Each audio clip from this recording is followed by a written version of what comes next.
Est-ce qu'il y a une vérité dans la vie humaine ou non? Est-ce que nous sommes simplement des atomes jetés au hasard et est-ce que tout est commandé par le hasard? Ou bien est-ce que ça a un sens? C'est tout le problème du sens de la vie qui est posé par l'expérience la plus banale que tous les hommes peuvent faire. Et alors, il faut trouver, ou bien on cherche à fuir, et on ne fuira pas indéfiniment.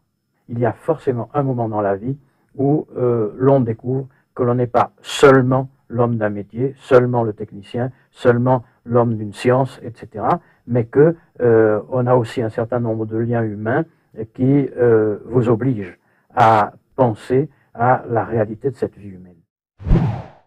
Le problème, c'est pas de dicter une conduite, c'est de faire découvrir à l'homme le sens de sa vie.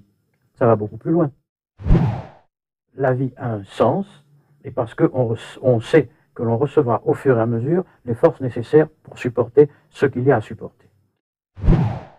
J'ai défini mon champ d'investigation uniquement par ce qui m'intéressait ou par ce qui me paraissait important à dire dans notre société. Et je n'ai jamais voulu être philosophe dans la mesure où je n'ai pas construit de système, où je n'ai pas eu une pensée abstraite. Ce qui était très très important, et ça tient à ma formation d'historien, c'était de me référer tout le temps aux faits. Je sais que j'ai influencé beaucoup de jeunes, et de moins jeunes aussi d'ailleurs, dans des petits groupes. Alors ça a été ma forme de travail principale, de travailler avec des petits groupes, d'abord des petits groupes d'étudiants. Nous allions camper, et là, je leur donnais une formation qui était très différente de ce qu'ils recevaient à l'université, de moi-même.